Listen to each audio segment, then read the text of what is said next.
A handful of Americans now control more wealth than half the nation combined. Working families face the threat of losing everything if just one paycheck disappears. Decades of policies designed to favor capital over labor have hollowed out the middle class and concentrated power at the top.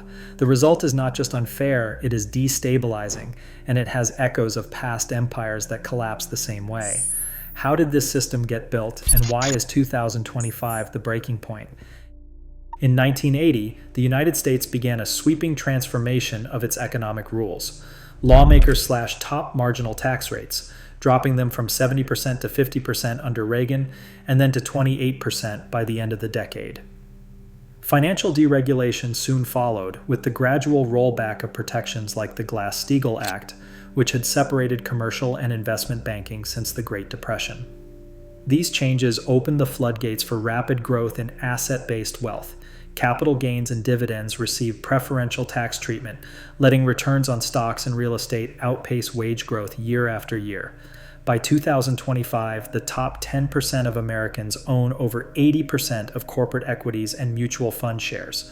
The rules of the game were rewritten to favor those who already held assets, while wage earners watched their share of the nation's wealth shrink. Policy architects, from Congress to the Treasury, defended these moves as necessary for growth and capital, but the long-term effect was a steady tilt toward capital over labor. Long before the current era, societies that concentrated wealth and power in the hands of a few faced consequences that echo into the present.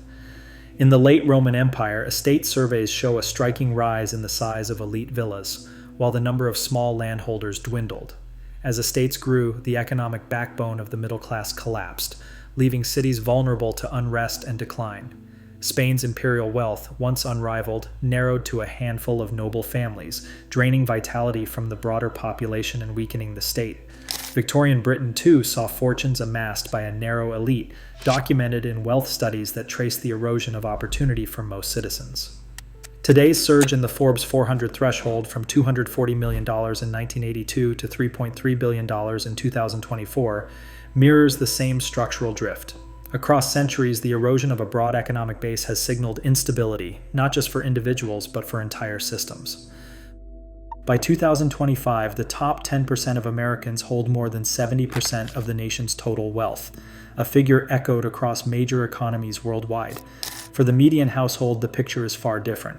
As housing, healthcare, and education costs climb faster than take-home pay, more than 60% of working families now live paycheck to paycheck, unable to cover even a single month without income. The latest UN report warns that this level of financial fragility has reached crisis proportions.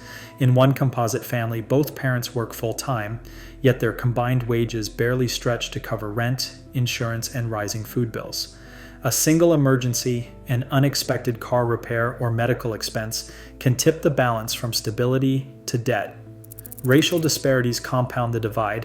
While white households hold 84% of U.S. wealth, Black and Latino families are far more likely to have zero or negative net worth.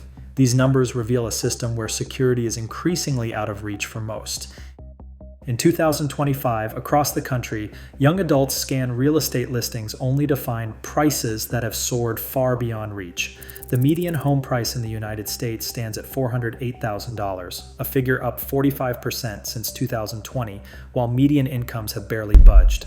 In cities like Atlanta, Phoenix, and Austin, institutional investors now account for nearly 1 in 4 home purchases, often outbidding families with all-cash offers.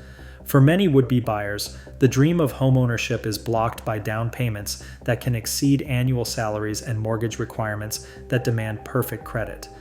Even highly qualified young professionals lose out repeatedly to private equity firms and real estate trusts, which convert homes into single-family rentals.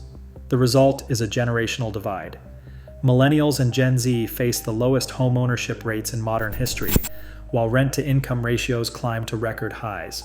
Exclusion from ownership means missing out on the main path to building wealth, reinforcing a cycle where asset holders gain and newcomers are left behind.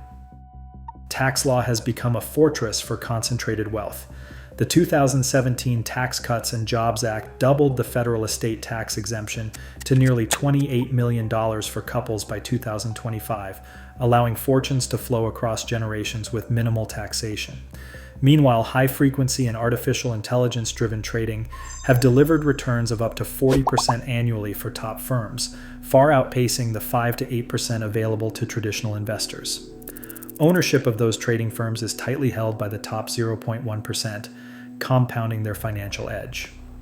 Behind the scenes, lobbying groups and industry-funded political action committees pour millions into campaigns that block wealth tax proposals and defend loopholes, making structural reform nearly impossible. Forecasts for the coming decade warn that wealth concentration has reached a dangerous threshold. The top 1% now control 31% of all United States wealth, matching the share held by the bottom 90% combined. Economic models predict a looming collapse in consumer demand, rising risk of civil unrest, and deeper vulnerability to climate disasters.